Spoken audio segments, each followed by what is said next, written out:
Hello everyone. Like we saw in the first lecture, we gave a brief introduction to the UPSC notification. I told you to read the UPSC notification in depth clearly. And welcome. We are going to start with economics. I will be teaching the economics part, which appears in the prelims examination for around 15 to 16 questions maximum. And also in mains examination in GS3, if you see, economics is covered. Actually, economics and agriculture both are covered. So point number 1 to point number 10 of GS3, we will be covering. Agriculture, most probably I will not be teaching, but I will still be I'll still give you very good guidance regarding agriculture on how to go about it. Let us first, before starting with the subject matter, let us see what exactly about economics is asked in the examination, in the syllabus. For those of you who are joining directly from this lecture for economics, my name is Kaivalya Shimpi. I am from Mumbai. I am a chartered accountant. I have cleared various levels of UPSC examination, but unfortunately could not find my name in the final list of the examination by a few marks. I have consistently scored very high in GS3 and mainly due to economics. I have worked with organizations like PwC, EY, Ernst & Young. I have also worked with government in infrastructure advisory. I am also currently pursuing research in the area of forensic auditing, okay, which is close to my field of CA. And my optional paper in mains was also commerce and accountancy because of my academic background. So I will be teaching you economics part of it, right? See, economics is a very, very, very boring subject. Am I right? Every one of you will agree economics is a very boring subject. Economics you don't understand. Sir, samajh mein nahi aata hai. We don't understand economics. It's so boring. So many high words, so many technical words. It is like a foreign language. Like I always say, economics is a foreign language. Economics is a foreign language. You need to know the words, you need to know the grammar of the language, you need to know the correct position of words and the meaning of the words to understand the language. Once you know the grammar, once you know the word, the meaning, you know that language very well, right? Trust me, when I started UPSC preparation in 2017, for me also economics is very boring. So I'll be very candid and honest in my teaching. I will not be very as a professor type because I am a mix between a student and a teacher. I'm not a seasoned teacher with 15-20 years of experience. But those people are also, the disadvantage of those people is they are subject matter experts, but UPSC demands are constantly changing. UPSC patterns are changing. Every year UPSC springs up new surprises, new type of questions. And I have also written the exam recently, so that gives me a unique edge to meet the demand. And I have scored consistently well in GS3. Other subjects, please don't ask me other subjects marks, especially GS4 marks. Please don't ask me GS4 marks. I am probably the last person in India to guide you about GS4 ethics. But GS3 probably in the top few, right? But economics, more than just forget about clearing the paper and scoring high marks. Come to economics as a subject. So when I started my preparation, economics was very boring. Now this is a very big misconception ki, sir, you are a CA, your economics would have been already prepared. No, CA and economics are very different things. Commerce, accountancy and all of those things are very different from economics. Economics is much more research-based, theoretical, statistical, and commerce is very practical-based and application-based. For example, accounts and markets and finance and all of those things. Economics is a different branch altogether. Yes, there are a lot of common elements and they converge at a lot of points, but no, they are not the same. So even I found economics very boring, and nobody reads economics in school, Who reads economics in school? Like basic for clearing the unit test and semester test, and it goes hand in hand with geography. Right? Geography and economics, that is the normal subject. And the distribution of marks is also so low in economics. So Boring subject, economics. What can we do now? While I was reading, I did not take a formal coaching. I took guidance, but I did not take a formal coaching. From where I learned, content teaching was not provided like we are doing this. So I had to do all the work on my own. I had to see videos. I had to read a lot of articles. For understanding one concept, I used to spend 1-2 hours because I am a person if I don't understand something, I cannot move ahead. That is a negative quality about me, that if I don't understand the concept, how is it applied, I cannot move ahead. Okay?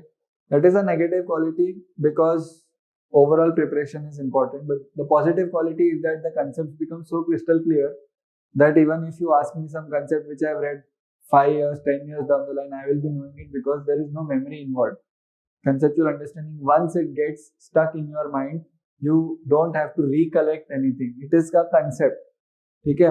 Now, for example, water quenches your thirst. It is a concept. You don't have to recollect what is the use of water. Oh, we have to use it to quench our thirst. It is a concept. Cause-effect relationship. So I've spent a lot of time in reading economics. I taught economics to myself while I was preparing for the first attempt. I remember I used to stay in the library reading for at 11 p.m. in the night, 12 a.m. in midnight. I used to stay till late. I was the one who used to close the library doors many times. And all because of this particular subject. This particularly irritating, boring, and frustrating subject, right? Economics. Doesn't understand. See, other subjects, history, you can understand fairly by reading. Analysis is difficult, no doubt. But fairly by reading, at least it seems like a story. This king came, he went for war, this kingdom won. Uska implications and all, it is difficult, and for that we need to read a lot and we need guidance. But reading, say, history, understood. Geography is technical, no doubt about it. Geography is technical. Environment is a bit technical. Polity is, it's there. It is written. Article 370 gone. Article 370 means this was written, this happened. Fundamental rights, this was there, this happens. What I'm trying to say is other subjects are, at least you can sit in the train and go in other subjects. At least you start your journey by your own. You can read and understand. But for economics, every day is a challenge. For economics, every newspaper is a challenge. Yes or no? For economics, everything that appears in an editorial is a challenge. Many of you would have skipped editorials, economic editorials, on inflation. Inflation is at an all-time high now. Since 2003, we are at an all-time high now. So, and so many things are changing due to pandemic. And so I am here, my job. This is the first lecture for economics, right? At the end of the last lecture, which is about 35, 36, I don't know. It might be more, might be less. At the end of the last lecture, trust me when I say this, I'm not exaggerating. Trust me, you will be so comfortable with economics that you will look forward to practicing economic MCQs, writing economic answers, reading economic news. Right? This is my guarantee to you, provided you put in efforts. If you don't put in efforts, see, I will take you 50%, you have to cover 50%. We will meet in the middle. If you want spoon feeding, if you are expecting spoon feeding, if you are expecting everything would be made ready-made, if you are expecting I will do every work for you, then that is not the case. That is not how you should study. And trust me, it is not what is required of an IAS officer. An IAS officer has to be independent, has to be self-driven, has to be hardworking, has to be it has to take initiatives. So all those qualities which are required, you have to start from now only. If you don't start from now, then you cannot develop those qualities in the end. After clearing mains, before interview, you cannot develop those qualities, right? And panel will see all those qualities. So in economics, I'm here to make your job easier. Economics is a very boring subject, I agree. My job is to make it very less boring. You will start enjoying economics. Trust me, when I say this, we will do economics together. Had you been present here physically, we would have had a lot of fun, lot of interaction, and lot of discussions which are fruitful for the exams also. But unfortunately, that is not possible. We have to make use of the best available plan B which we have, and that is through videos. Okay? So you are scattered across India, you are seeing this from all parts of India. I'm assuming you're in India, and welcome to my economics session. You will enjoy a lot. You will whack your brains a lot. You will be tensed. How to remember all these things, sir, I cannot understand, and all of that. I am here. For any doubts, you can message me on Telegram or SMS. I'm not available for WhatsApp for the next few months. There is some technical issue with my phone. So till I have it fixed, the WhatsApp messages do not reach my phone. So till I get it fixed, I'm there on Telegram and SMS. I'll give you my number. So my number is this.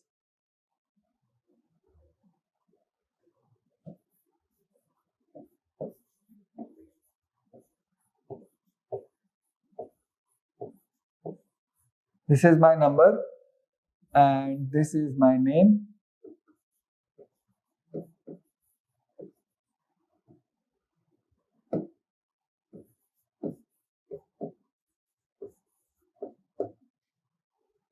Right? You can ask your doubts anytime, even after 1 year. If you ask your doubt just before the exam next year, I will be replying you happily. I will reply to your doubts. I will clarify everything that you need.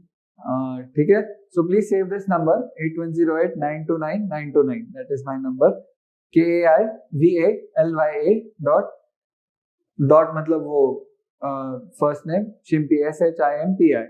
Actually, I have put that dot because this is my email ID also. So kaivalya.shimpi@gmail.com.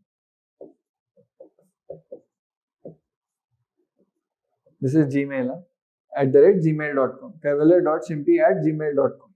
That is my email ID.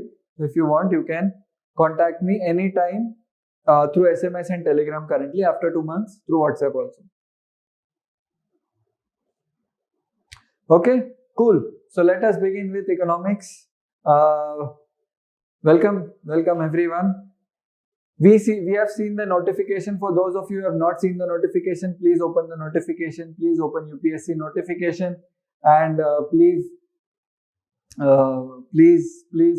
read the notification instead of believing in hearsay, instead of reading it on various websites, seeing videos and all of that. Please learn to do things on your own. Please open UPSC original notification. Look at the syllabus. Look at the requirements which are there, which UPSC asks from a particular candidate. Okay? So we first come to prelims examination. When we come to prelims examination, what we see in economics is economic and social development. We see something called as poverty. I'm talking about core economics. I'm not talking about social. I'm not talking about agriculture now, because there is an overlap of economics with so many fields.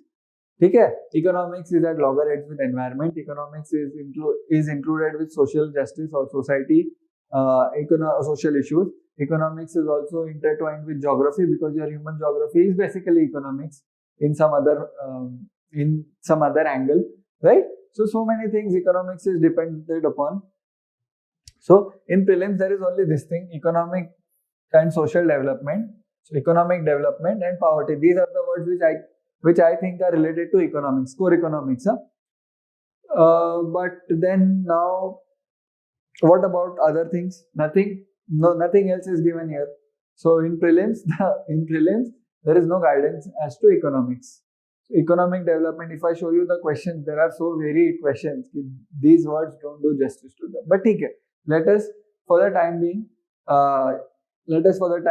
keep this in mind. Ki economics mein, in prelims only one thing is given. Now, coming to mains. So for those of you who have missed it somehow, let me take you through the notification quickly. This is the crux of mains examination. It is the crux. Anyone who tells you write in this manner, anyone who tells you study in this manner, is merely projecting his or her views on you. UPSC's view is this. See, UPSC gives you a few things: notification, question papers, answer keys, etc. Right? So what is UPSC giving? First read that, then go everywhere else. Then go search videos, go to go to Google and listen to everyone what they are saying. Okay? So this is the official notification. Now, official notification, UPSC is saying, we are asking UPSC only, sir, what do you need from us? Is intended to assess the overall intellectual traits and depth of understanding of candidates. Overall intellectual traits and depth of understanding. Not merely the range of information and memory. Means range of information and memory is important, definitely important. Yes, sir, it is important, but not merely. Merely it is not required, but this is overall intellectual traits are required. Okay? So how do you get overall intellectual traits? How do you get to the depth of understanding? And how do you supplement that with your information and memory is your preparation.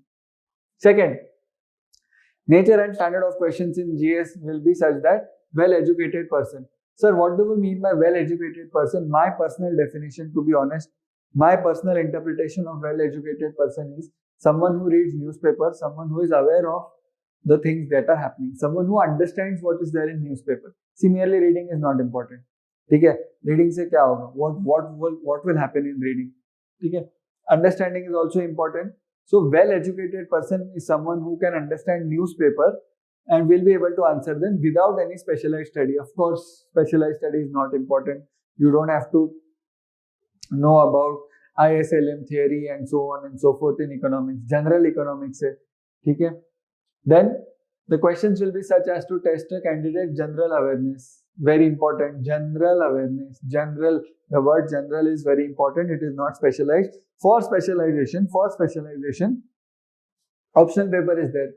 Okay? We are talking about mains general studies. For specialization, have you seen prelims? Prelims paper 1. What is prelims paper 1? General studies. Again, general studies. Is it general knowledge? No. Is it what we say? General knowledge is a lot of facts. Okay? General studies is something you have to study. You have to analyze. Okay? General studies. General awareness is required. General awareness means that you don't need to study these things, but you should be aware. General awareness, which have relevance for career. The questions will likely to test the candidate's basic understanding. See, again the word is here, understanding. All relevant issues. So many words are here. Understanding of all relevant issues and ability to analyze, take a view, conflicting socio-economic goals. Analyze, take a view. You have to have an opinion. You have to form an opinion. On conflicting, they will be conflicting. Your questions will be conflicting. The paper which come, GS1, 2, 3, 4, they will be conflicting. The candidates must give very, very, very, very, very important. Please. 1, 2, and 3.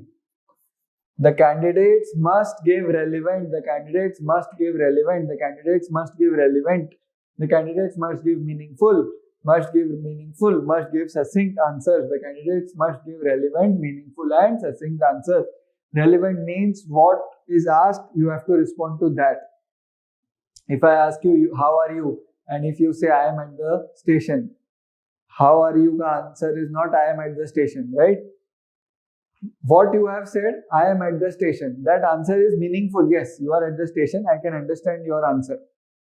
You are at the station. I can understand your response. It is meaningful. But is it relevant to my question? No, it is not relevant. And succinct. Succinct UPSC takes care of by giving fixed space answer key, so you don't have to worry about that. Okay? So now, in economics, coming to economics, we have to study about general economics, not specialized study. And overall, we have to take a view on conflicting socio-economic goals. So if I tell you, if I ask you, for example, is national infrastructure pipeline, how would it fare in the coming 10 years and all? So you should have a view on that. We will try to do that. We will try to do it step by step. You are with me, I am with you. Don't worry, it is a long journey, but a very enriching journey. Okay? So we'll skip all this. Since we have read all this, since we know all this now very well, let us move directly to main syllabus. Yes or no? Sir, what about sources, where to study? See, that is all a very traditional approach. First, we should know the exam. Then we'll come to sources, how to study, how to form opinions, how to read and all. I'm going to teach you everything. Don't worry about that. Okay? This is done. Let us move to GS3 syllabus point number 1 to point number 10. Where is GS2, GS3? See, even if I don't teach agriculture in depth, the syllabus is intertwined in such a manner that you have to study that, you know.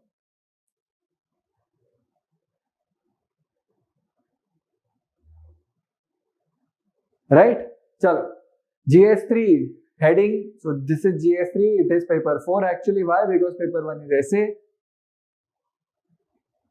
Point number 1 to 10. GS3 technology, economic development, biodiversity, environment, security, and disaster management. So it seems broad based. GS3 is the most diverse of all subjects. Most diverse means it has economy, it has agriculture, it has science and tech, it has environment, it has internal security, and and it has disaster management also. So there are 6 subjects. Imagine there are 6 subjects in one paper. This is the most diverse. In GS2 you have governance, social justice, polity, and international relations, and they more or less overlap with each other. Here overlap is also there between economy, agri, but something like internal security, it's completely unrelated to anything else which is given, right? You cannot say it's our internal security and the environment is related. It's not. Okay? So there are 10 points. Now we will proceed a bit slowly. What I want you to do is very, very, very important for all subjects, but especially for GS3 point number 1 to 10 is to by heart this verbatim, word by word, to by heart this. So what we'll do is first we'll number them. Okay, we'll number them. So this is 1, this is 2, 3, 4, 5, 6, 7, 8, 9, 10. Since we have to memorize them, since we have to know them verbatim, numbering them becomes convenient, numbering them becomes very easy. Indian economy, let us by heart them with understanding. By the end of our discussion today, you will have by hearted them. Guarantee, pakka, promise. Okay? Point number 1 to 10, economy. Point number 1 to 10, economy and agriculture. So see, point number 1, 2, 3 and point number 8, 9, 10 are economics. Okay? Point number 1, 2, 3 and point number 8, 9, 10 are economics. Point number 4, 5, 6 is agriculture. Point number 4, 5, 6 is agriculture. Point number 7 is a mix of both. Point number 7 is a mix of both. It is a combination of agriculture as well as economy. So 1, 2, 3, 8, 9, 10 economy, 4, 5, 6 agriculture, 7 both. Land reforms in India, both. Okay? Here, please pay attention here. See, you are sitting at home does not mean that you will sit aram se easily, legs up and hands behind your head and sipping coffee or juice or whatever you are drinking. Please pay attention here, right? Economic, point number 1. What is point number 1? Indian economy and issues relating to there are 5 things here, 5 things. Planning, mobilization of resources, growth, development, employment. There are 5 things here. Please repeat after me. Please by heart with me. Indian economy and issues relating to planning, mobilization of resources, growth, development, employment. Please repeat after me. See, even if you are sitting at home, please revise after me. It will help you. So that by the end of our session today or by the end of every session, it becomes very easy for you to recollect. Okay, you don't have to work a lot after the session ends or when you study on your own. ठीक है. So most of the work we'll do in lectures only. So by the end of last lecture, at least 60-70% economy prepared, sir. Only revision required. ठीक है. Indian economy and issues relating to 1. Planning. 2nd, mobilization of resources. 3rd, growth. 4th, development. 5th, employment. Indian economy and issues relating to, बोलो जोर से बोलो, जय माता दी, right? Indian economy and issues relating to planning, mobilization of resources, growth, development, employment. Indian economy and issues relating to planning, mobilization of resources, growth, development, employment. Indian economy and issues relating to planning, mobilization of resources, growth, development, employment. So we can say that one word is very important. See this magic, issues. Okay? We had seen in the mains requirement also issues, depth of understanding of various issues, conflicting socio-economic issues. So the word issues is very important. Now issues is very important. Issues is very important. Issues. Okay? Issues. Issues is very important now. Indian economy and issues relating to planning, mobilization of resources, growth, development, employment. Okay, this is all fine. But what does UPSC mean by Indian economy? So whenever you read Indian economy, what is economy? Like how to analyze Indian economy? What are the factors? UPSC has given you 5 factors. So UPSC says Indian economy, one of the factor of Indian economy is planning. Second factor is how resources are mobilized, how economy is planned and what are the issues, how resources are mobilized and what are the issues, how growth happens or what is the state of growth, historical, futuristic and the issues of growth, why are we not achieving growth and all.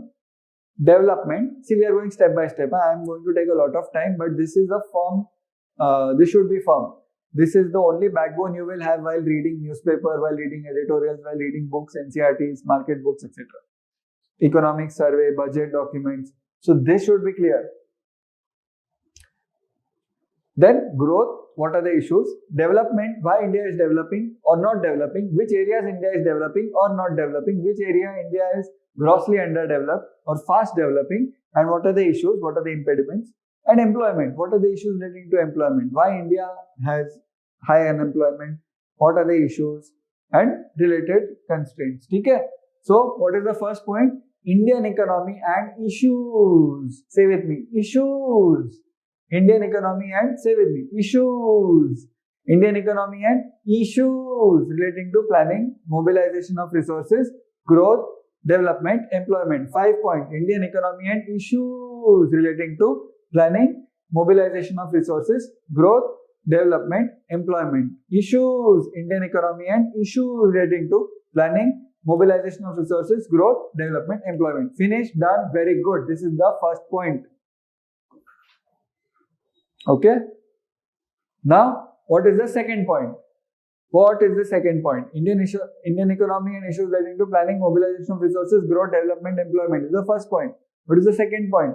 Second point is inclusive growth and, say it. I know you are saying it. Say it. Indian inclusive growth and issues arising from it. Issues is very important. Everything, every question in the exam, issues will be there. Okay? Inclusive growth and issues arising from it. It matlab inclusive growth. So something called as inclusive growth is given. What is the meaning? We'll cover everything in detail. Don't worry. I'm here. I'm not going anywhere. I have the only area where I score good marks in exam, very good marks, not even good in exam, is these 10 points. Below this, above this, average. And GS4, let's not speak about it. Okay? Right? Inclusive growth and issues arising from it. Issues arising from it. Inclusive growth and issues arising from it. This is the second point. What is the first point? Indian economy and issues relating to planning, mobilization of resources, growth, development, employment. What is the second point? Inclusive growth and issues arising from it. What is the third point? Very simple, straightforward, 2 words, government budgeting. What is the third point? Government budgeting. Right?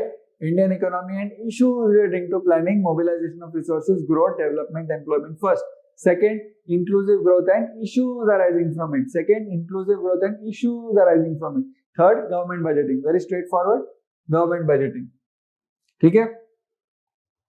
Let us skip this 4, 5, 6, 7 for now. We'll come back to them. Since it is economics, we'll directly continue with economics only. Point number 8, effects of liberalization on the economy. For now, we are just by hearting. We'll detail them once we read through them once again. Okay? For now, we are just by hearting. Effects of liberalization on the economy. Effects of liberalization on the economy. Changes in industrial policy. So, effects of industrialization. Changes in industrial policy. These are the words, and you have to remember this.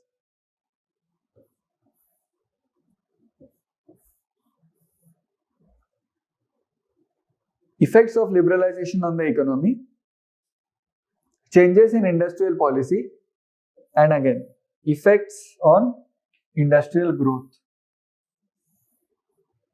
Growth है, industry है, industrial policy, industrial growth, liberalization. These are the keywords. First, let us by heart very quickly.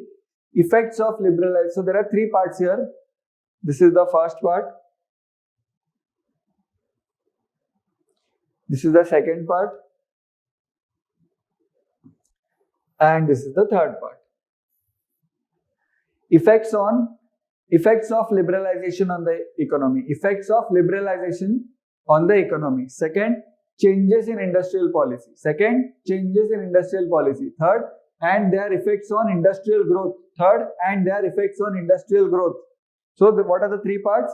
Effects of liberalization on Indian economy, changes in industrial policy, and their effects on industrial growth. Effect of liberalization on Indian economy. So, liberalization, you might have a very, very crude and rough idea. Effects of liberalization on the economy.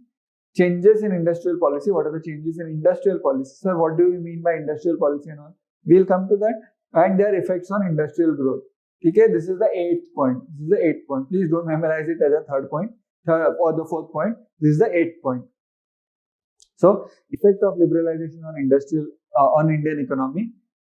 Changes in industrial policy and their effects on industrial growth. Okay, 9th and 10th, very simple, sir. What is? Very simple. Infrastructure. What do you see outside? Infrastructure, big things.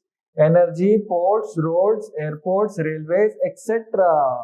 Now, second most dangerous word. First is issues, of course. Issues, etc. is the second most dangerous word, etc. Which means, sir, we can ask anything from this. UPSC is saying, you come in the exam, we'll surprise you by play on this word, etc. We'll fit in anything in this point and we'll say it is given, etc. It is a part of syllabus. Infrastructure, how many points? 1, 2, 3, 4, 5. 5 points. How many points? 1, 2, 3, 4, 5. Energy, ports, roads, airports, railways, etc. 6 points.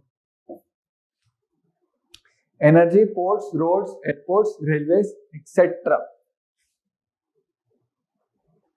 Right? Energy, ports, roads, airports, railways, etc.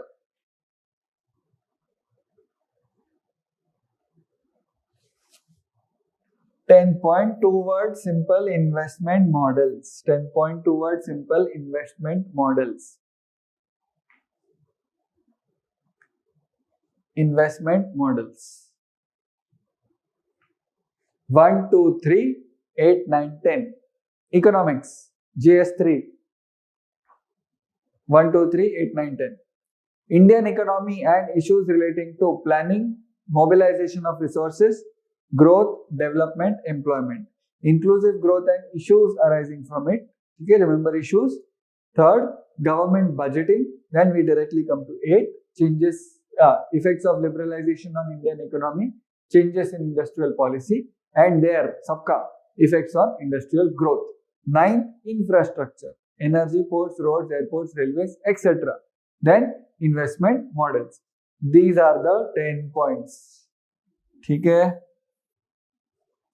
Right?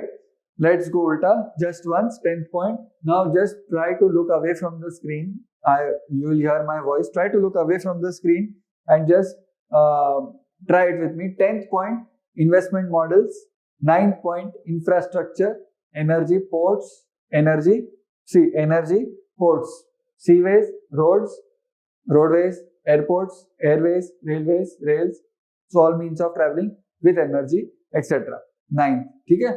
8th point, changes in effect of liberalization on industrial growth. 1. Second, changes in industrial policy. Third, and their effect on industrial growth. Sorry, first part is effect of liberalization on economy. Second, changes in industrial policy, and third is effect of their effects on industrial growth. Okay, this was 10, 9, 8.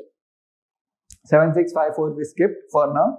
Third point, government budgeting. Second point, inclusive growth and issues arising from it.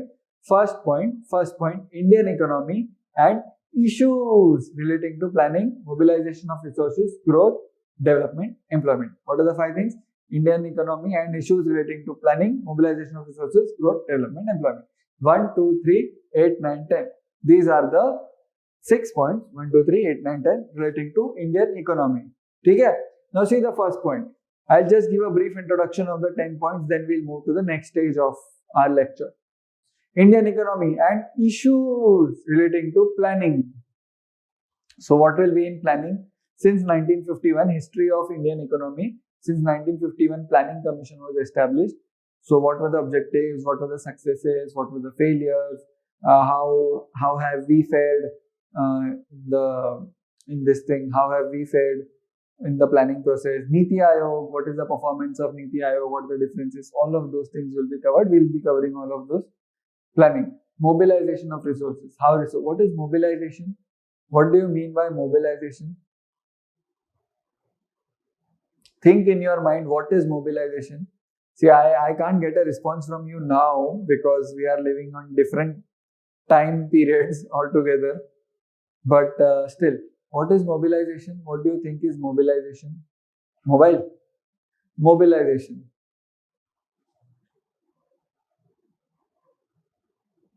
To mobilize something. What is to mobilize something? To shake something or to displace something or to move something. Okay? To move something. Mobilization of resources. So what kind of resources are we talking about? Natural resources? Not necessarily. This is economics. We are talking about monetary resources. Money. It can be anything. It can be currency. It can be securities, financial securities and all. Mobilization of resources. Okay, now? Mobilization of resources. So, movement of money. Primarily, you can understand for now, for the purpose of introduction, you can say it is a movement of money. But don't change the words. It is mobilization of resources. Just for understanding, it is a movement of money. Growth. What do you mean by growth? So, GDP and other factors, other so boring factors which are there in every first chapter of every book since school, GDP and all. No? Growth. Development. So what is growth and what is development? What is growth and what is development? What do you think is the difference between growth and development?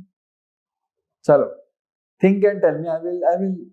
I will give you a few 10-15 seconds. See, that is why I tell you, if you were here, it would have been so interactive and so interesting and so funny also, because we would have shared jokes and interesting analysis. And economics is a subject which is not supposed to be taken very seriously and very scarily.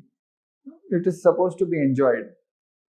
So, what is growth and development ka difference? Growth is something quantitative, which can be measured in numbers. Development is something qualitative, which not sometimes can be measured in numbers, but not always. Quality versus quantity. Right? So I'll give you an example. Suppose if you buy a Mac laptop, Apple laptop, which is Mac. So if the price is 1 lakh rupees, you can buy, let's say, 3 laptops of other companies, supposing 30,000, 33,000 K, 3 laptops. So that is quantity. Growth is 3 laptops. Quality is, assuming ki Apple makes quality products, so it is quality. Similarly, what is the quality of human existence? and what is the growth of human existence. So for example, my income increases from suppose 70,000 rupees per month to 1 lakh rupees per month. So that is a growth. But what am I doing of that increased income? Am I just spending it like that, or am I actually investing in? That is a qualitative thing. Okay. So similarly for India, GDP growth, we say GDP is growing at minus 5.7%, GDP is growing at plus 2.5%, plus 8%, plus 10%, it is growth. Development means the health of the people are improving, education levels are improving, hospitals are being built, roads are being built, infrastructure is being built. That is development. So development is a very qualitative aspect. It is a very wholesome, comprehensive overall aspect. Okay? Growth is a very quantitative aspect. Neither of them is conflicting to each other. Both can happen simultaneously also. Employment. Self-explanatory here, what can be the issues relating to employment, why there is unemployment and all. So first point, let us seal the deal with first point, Indian economy and issues relating to planning, mobilization of resources, growth, development, employment. Okay, Indian economy and issues relating to planning, mobilization of resources, growth, development, employment. Second, inclusive growth. Now again, I will give you 20 to 30 seconds to think about what is inclusive growth. Just think over it. What do you mean by inclusive growth? Inclusive means what? Inclusion means what? What do you think is inclusive growth?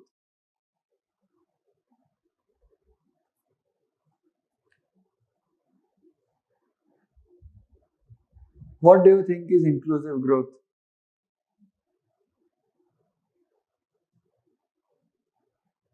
What do you mean by inclusive growth? What is inclusive growth? Just think. See, I know I'm not here to hear your answers or to discuss it, but your thinking is what matters. In the exam, you are going to think, and that is what we are trying to build from day one itself. In the exam, if you wait, nobody is going to hear, so I will not even think, I will just sit and enjoy. It is not good, na? Inclusive growth and issues arising from it. What do you mean by inclusive growth? Inclusive means including everyone. So from those who are very underprivileged to those who are very privileged, everyone should grow.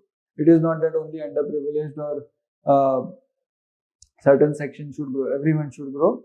Whether they should grow equally or equitably and all, that's a different thing. That we'll see when we cover this particular second point. Okay? So inclusive growth and issues arising from it. Again, issues is very important.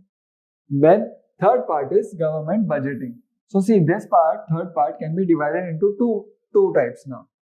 If you have your copy with you, it is advisable to have your copy with you to make these markings and then stick it to your board or just keep it in front of you every morning, every night. Just look at the syllabus once. It will be by-hearted and you will find it very easy. See, why this is very important, I'll tell you. Whenever you read a newspaper, to decide whether something is important or not important, whenever you read a book, to decide it is important or not important, that is very this becomes very helpful. So if you know the syllabus by heart, this article instantly you will feel acha, I'm reading this article, this will fit in inclusive growth wala inclusive growth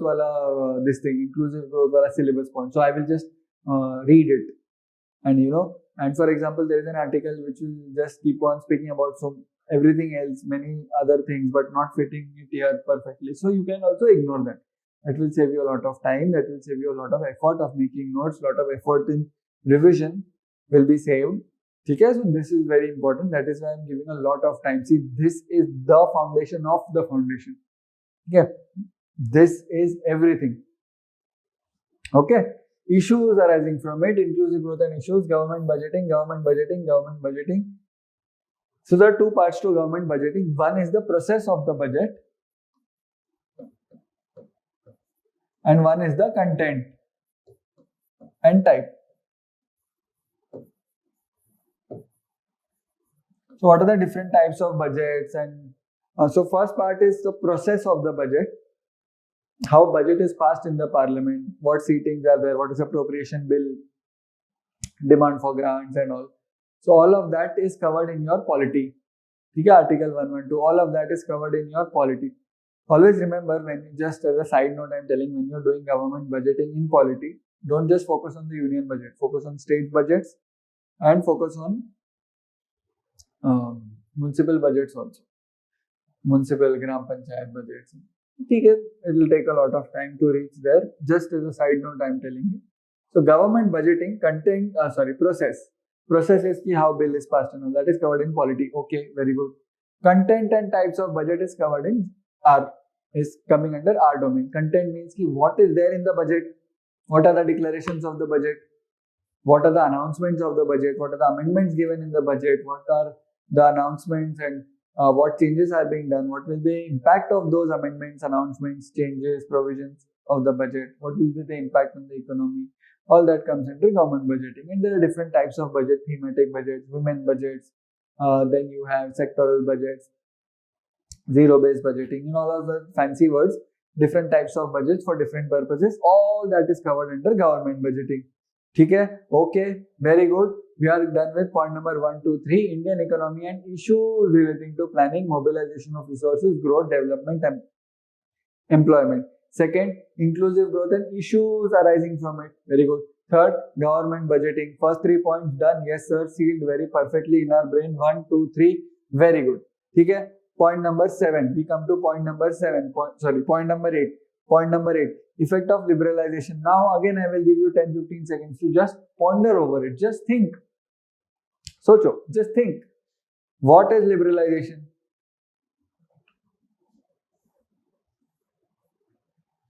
What do you mean by liberalization? What is liberalization?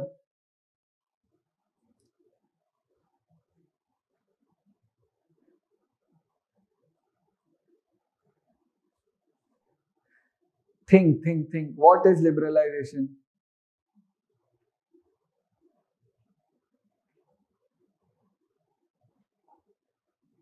Socho.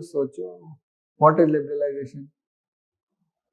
So many of you must have said LPG, liberalization, privatization, globalization. Liberalize means to reduce the constraints, to make it freer. I will not say completely free, freer, relatively free. Okay, liberalize, to liberalize. So effects on liberalization. So this is clearly talking about 1991. We established a policy of liberalization, privatization and globalization in 1991. It is called as the New Economic Policy, also called as the New Industrial Policy, which was a part of New Economic Policy. Various changes were introduced, economy was liberalized. We'll speak about that in, I think, 3 lectures from now. We'll speak about it 2 to 3 lectures from now, from this lecture, okay? So effects of liberalization on the Indian economy. So what was the effect of 1991 liberalization on the Indian economy? So now let me ask you a question. Just think over it. Let me ask you a question. What do you mean by Indian economy? Just think and tell me. What do you mean by Indian economy? What do you mean by Indian economy?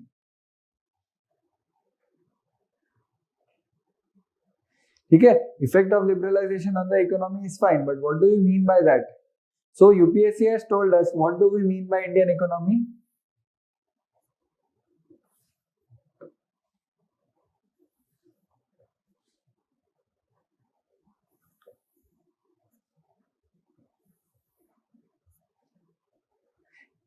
So effect of liberalization on planning, on mobilization, on growth, on development, on employment. And if you see past year question, we are going to see, we'll do everything, don't worry about it.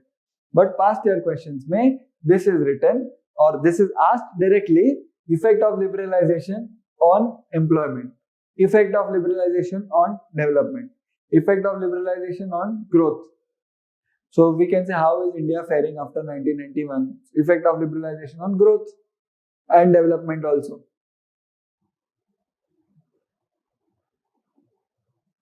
Okay.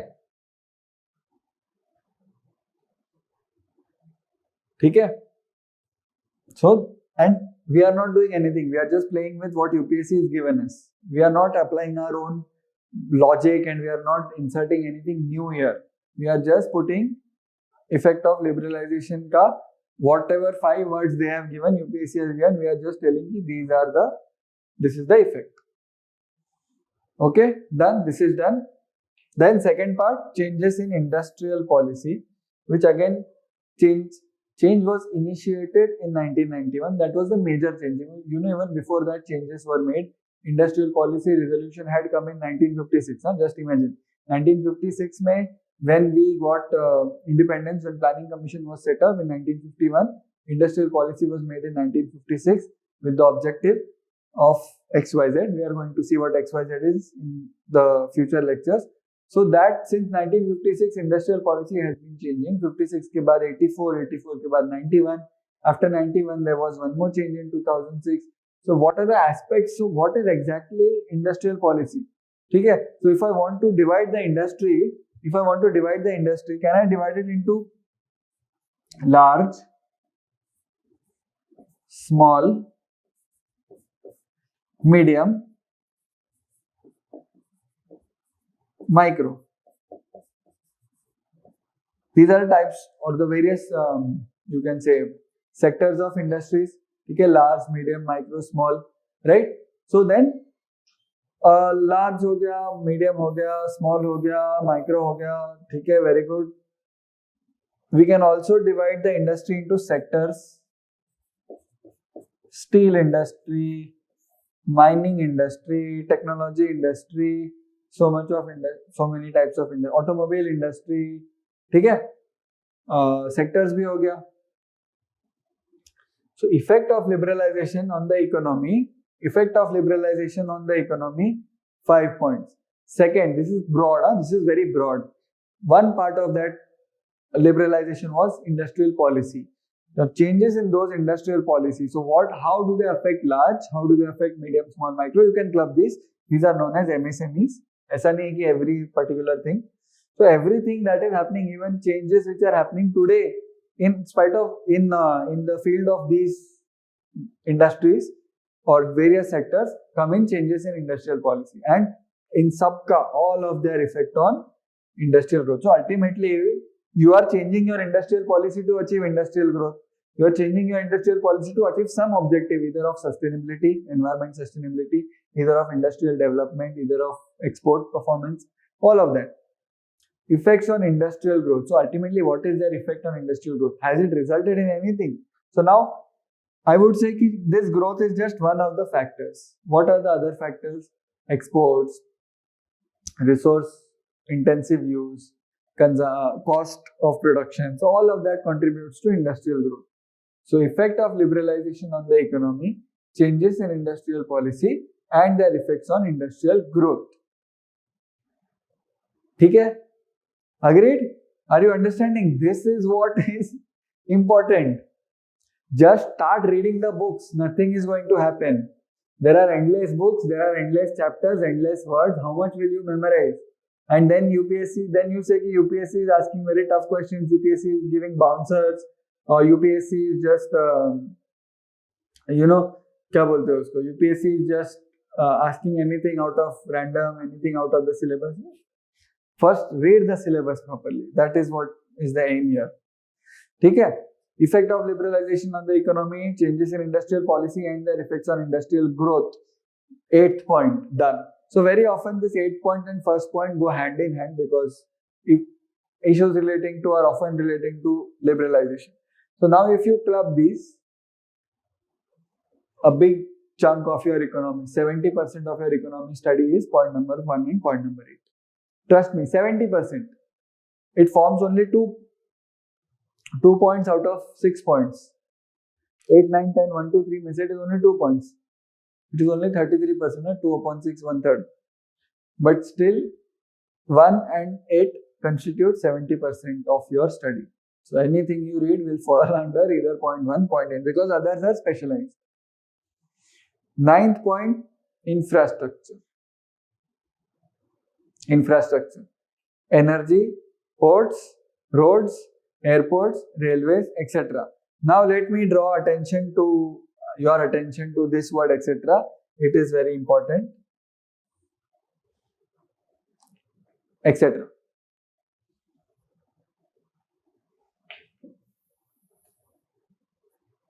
What do we mean by etc. here?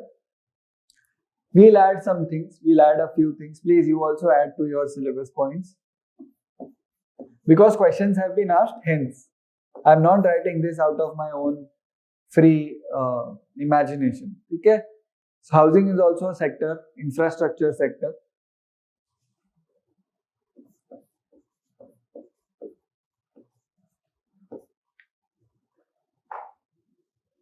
Telecom is a sector. Telecom is a different sector all compared to this. Different infrastructure sector. Huh?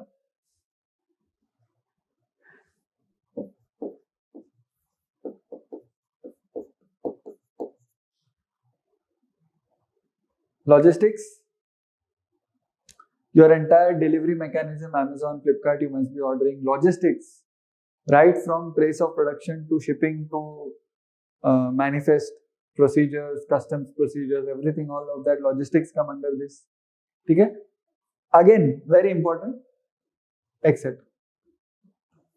So we have just expanded it to 3 more, but other than that, etc. always remains. UPSC can ask something which is not imagined by us, but that does not mean it is not prepared or read by us. Tourism is also one of them, tourism industry, but uska infra, okay, you can write tourism also. It is more or less industry and infra mein it comes. So when we spoke about sectors, here tourism also comes in this 8th point only.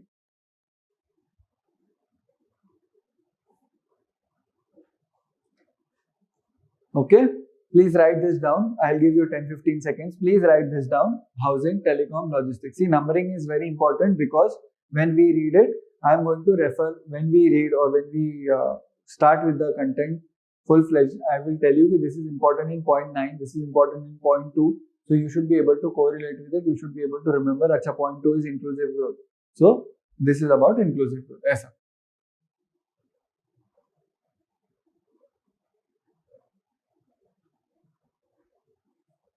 Okay, Indian economy and issues relating to planning, mobilization of resources, growth, development, employment से लेके we have reached infrastructure तक.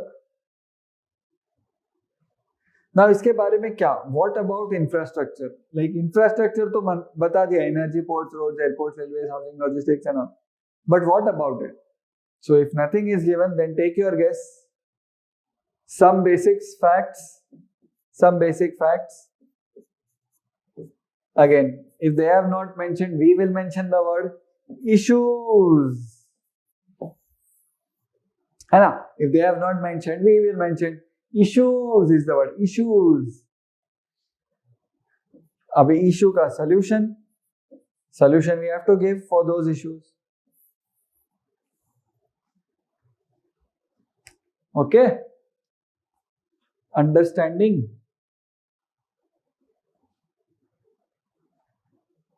Is it making little bit of sense? I hope it does. I hope it is making little bit of sense. Effect of liberalization on the economy हो गया. Infrastructure, energy, ports, roads, airports, railways, etc. What about it? Facts, issues, solution. So what are some facts related to energy? So if I want to expand energy, how will you expand energy?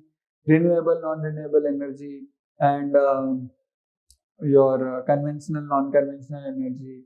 Then in renewable also there are so many parts. Then what about them? What are the facts? Key solar, how much? So let us take an example of wind or solar energy. What are the facts? What is the current state in India? Which states produce those energy to the max? Which states have a lot of potential? Then issues. What are the issues relating to wind energy? What are the issues relating to solar energy? And what is the solution? What are we doing? What is India doing? And what are the schemes relating to it, and what are the other solutions which we can try. All of this is given in your standard sources, newspapers. You no need to do any specialized study about them. Okay, ye done. And last point, very cryptic, enigmatic, mysterious point, investment models. What do we mean by that?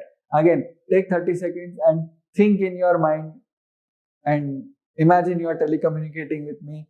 What do you mean by investment models? क्या होता है ये? What is investment models? क्या है ये? What is investment models?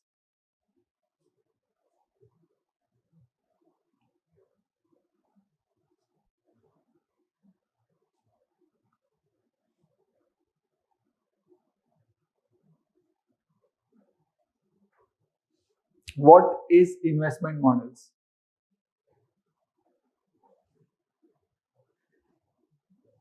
Think and tell me, what is investment models?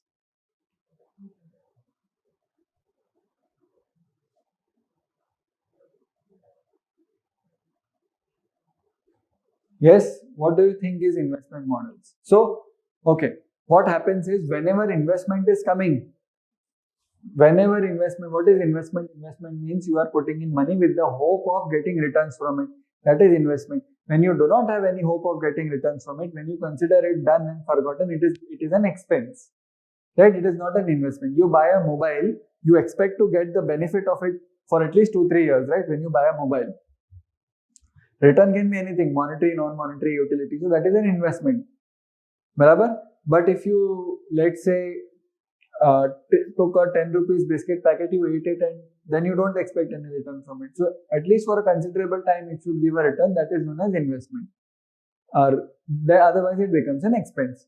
So investment models, I'll tell you a short story. In Kashmir, there was a small river.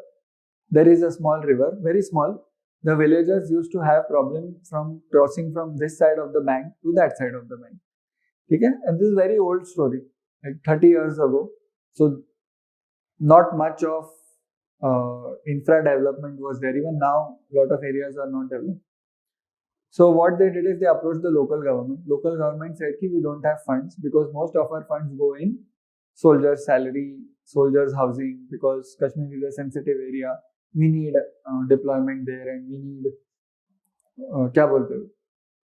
military defense there. So so we cannot build. We don't have enough money. What the villagers did is they approached a private contractor, private industrial person, and he said ki I can give the bridge, or I can build the bridge, but what is my return like? What will I get? So villagers said ki please speak with the government and you both hammer out an agreement. So private person said I will construct the bridge and give it to you, and government said ki okay fine, but what do you need in return? The private person said ki on the adjoining highway, besides the small bridge, there was a highway which was going. I should collect toll so that I can recover my cost of the bridge and little bit of profit. It makes sense. He's putting in crores of rupees to construct that bridge. Uske baaju wale road pe, whoever will pass through that road to the bridge, he will collect the toll to recover his cost and profit. It makes sense. Win-win for everyone. Government is saying I don't have to put in money also, and a private person will say I have found an investment opportunity also, right? What is the risk and responsibility of the private person? What is the risk, responsibility and rewards of the government? How will they hammer out this agreement? Who will share the burden of providing materials? Who will share the burden of providing manpower? So it is possible that government will say ki my people will be there, and it is possible that government will say ki you supply your people, I will just give you land clearances. So what are the different kinds of arrangements that can be made? What are the different kinds of permutations and combinations which can be set between the private person and the government? And sometimes there is a third person also, a financier is involved, which is often a bank, because even the private person might not have money, so he will borrow from the bank. So bank will say even I should have a say in it. So all these permutation, combination, all these different types of models, okay? All these different types of models are called as investment models. So what are the different types of established investment models? What are the different types of models which are there in India as well as outside India? What are the pros and cons? What are the benefits, disadvantages, advantages, drawbacks of all these different investment models? Kya hai uska? What is the suitability to different kinds of projects? So there is a possibility that the scenario we discussed is useful for building roads, but it might not be useful for providing free midday meals. So for that, some different kind of arrangement would be required. So all of that come under investment models. So basically, I can summarize कि once you know कि what is infrastructure, what is the railway, what are the issue about railways, what is airports, issues about airports, roads, ports, energy, etc. Once you know about infrastructure, how to build infrastructure, By selecting the right investment model. So that study also becomes very important. Okay? That study becomes very, very, very important. So once you know infrastructure, then you should also know investment models. Are you getting what I'm saying? This is an enabler of this infrastructure, and infrastructure is an enabler of industry. Do you agree with what I'm saying? Point number 10 enables point number 9. Point number 9 enables point number 8. Once you know that this should be the model, that helps you build the right infrastructure. Right model helps you build the right infrastructure. Right infrastructure helps to achieve the right industrial growth. Right industrial growth helps to achieve economic development. So point number 10, 9, 8, 1. Okay? And this is the intended outcome. It should have inclusive growth. This is a tool for it. Government budgeting should be proper for all these things. So this is how all these points are interrelated. It is not a random flow. Don't think it is a very random flow. It is a very logical, connected, dependent flow. All of these are dependent on each other. If government budgeting is not properly done, even if you select the right investment model, you will not be able to build the right infrastructure. Even if you build the right infrastructure, might not translate into industrial growth. Even if you do industrial growth, might not translate into inclusive growth. Okay? And then any of these does not work, one does not happen. Any of these does not work, one is disturbed, because one is a combination or culmination of everything. So quickly we'll revise. What is point number 1? Bolo, what is point number 1? Just now don't see, just listen and try to recollect. So I'll give you 5 seconds to recollect, then I will say. Point number 1 is Indian economy and issues relating to planning, mobilization of resources, growth, development, employment. Indian economy and issues relating to planning, mobilization of resources, growth, development, employment. Indian economy and issues relating to planning, mobilization of resources, growth, development, employment. Indian economy and issues relating to planning, mobilization of resources, growth, development, employment. What is second point? Tell me. Second point.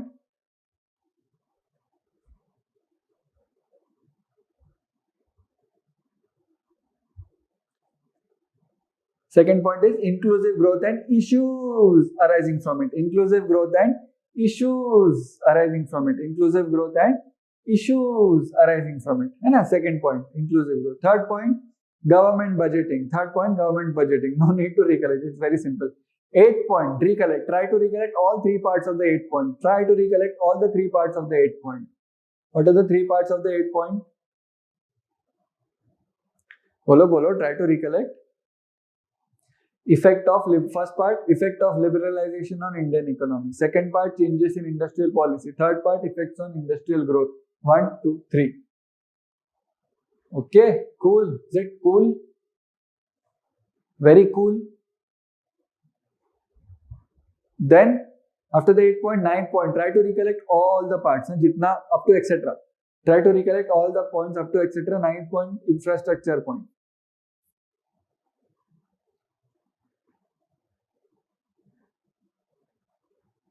Energy, ports, roads, airports, railways, etc. And we added housing, telecom, logistics, etc. 10 point, very simple, 2 words, investment models.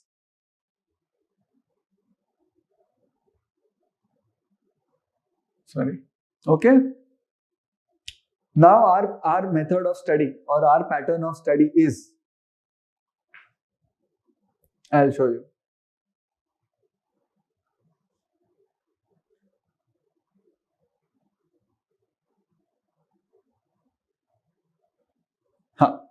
Okay? So now we know there are 10 points.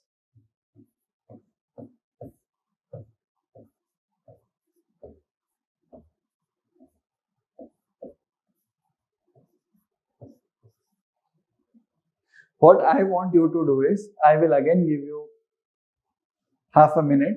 What I want you to do is, please take a paper, please take a blank paper, and from now on, say you are in UPSC study now, from now on, No using of ruled paper. Ruled paper means the ones which have lines on it for you to write. No use of ruled paper at all. Not for notes, not for rough work, not for anything. Again, nothing doing. Only blank paper. Only blank paper. You should be used to a blank paper without any lines.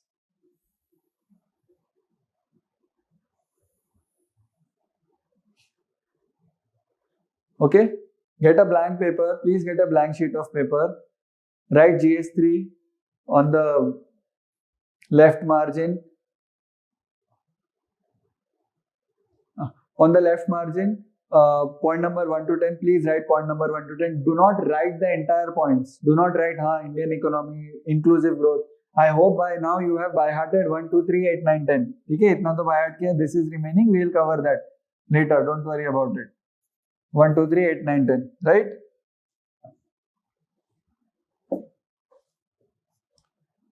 We have done this, we have done this, we have done this, we have done this, this. 1, 2, 3, 8, 9, 10 is done. Okay, very good. Now 1, 2, 3, 8, 9, 10 mein, what we are going to do is, I will tell you, see this syllabus is done. Okay, very good. We know the syllabus. Now next step is to know what kind of questions are asked from this syllabus. Yes or no? So if you should know. So before reading government budgeting, if I tell you ki you have to read government budgeting from here. Okay, before reading government budgeting, you should know what kind of questions are asked. Right? You should know how UPSC asks question. You should know what is the language they use. That is the activity which we are going to be doing. Now, to point number one, we know what is point number 1. Indian economy and issues relating to planning, mobilization of resources, growth, development, employment. Okay? So what we'll do is, now iske aage we'll make a list. I'm just giving an example. So point number 1, let's say I say ki 2014 question 1 was asked from point number 1. So 2014 question likh ke, then let's say for example 2017 question 3 was asked from point 1. So 2017 question 3. ऐसे we have to prepare a list and so on and so forth. So ऐसा पूरा list होगा. Then you end point number 1 here, and then point number 2 का entire list, point number 3 का entire list. This is what I want you to prepare, and this one sheet of paper will remain with you till the end of your mains exam. This one sheet of paper has to be with you. This is your brain map of GS3.1 to 10. So you will know कि majority of the questions are asked from point 1, point 4, point 5 and 1 and 8 combined. We will see that, but just imagine if you come to know कि majority of the questions are asked from, let's say, point 4, so we will focus on point 4. Now does that mean कि other points are not important? नहीं, ऐसा नहीं. UPSC might not even ask point 4 का any single question in your exam. There is a possibility, quite possible, but the thing is, at least our preparation should be on the right track. So you cannot skip any point, but you should be very thorough with point 4, point 5, point 1. Just an example, like if these points are more.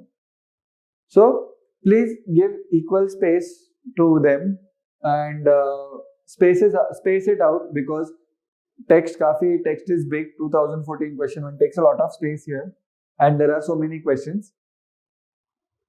Overall, UPSC asks 8 questions in GS, in mains, in GS3, 8 questions from these 10 points. 8 questions, okay? So now these 8 questions into, we are going to do an analysis of 2013 to 2020 papers, the latest which are available. So this is 2013 to 2020. So 8 to 10, I can say 8 to 10. And 13 to 20 are 8 papers again. So if this is 8, this is 8. So 65 to 80 questions. This is 10 into 8, 80. 65 to 80 questions, you have to fit it here, 1 to 10. 65 to 80 question ka references. So maybe if it is, so let's say if I say 2014 question 7 is also from point 1. So no need to write 2014 question 7. You can just write here question 7 also. It is a very rough document. It is not a proper formal document, but the utility of this document, trust me, will क्या बोलते हैं, outpace the utility of all other things notes you will make. This is your map. This is your index of preparation of GS3.110. This is your 4 borders, and I will prove it to you. I will prove it to you that of these 65 to 80 questions, 99.99% of the questions fit directly in point 1 to 10. They are not out of the syllabus. They are not anything and everything under the sun. They are not random. They fit in point number 1 to 10 verbatim. Not even indirectly कि हाँ इसमें you can put it in your, no. 99.99% except 1 or 2 questions, 99.99% of the questions fit as it is word to word in point number 1 to 10. I will prove it. ठीक है, whatever I say, I prove it.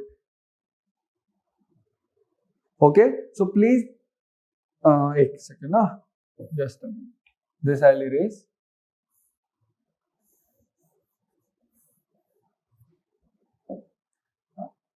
So please prepare this sheet.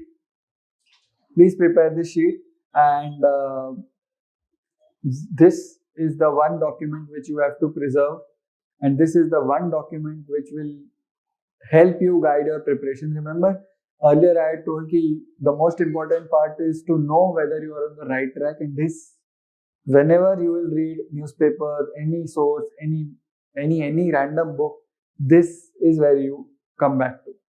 So always remember the first lecture, the first day you started your GS3.1 to 10 preparation, and keep sticking to this, and your preparation will not derail, you will not waste time, you will not waste effort, and you will just enjoy this. Which point? Point number 3, government budgeting, prepared, done, finished, khatam. There are so many subjects to read. You don't have to put in a lot of time in economics, right? So we'll end here, and we'll meet in the next lecture. Please keep this ready. In the next lecture, we'll start fast track from the next lecture. Okay? Thank you. If you have any doubts, you have my number. Just send me a message. Thank you.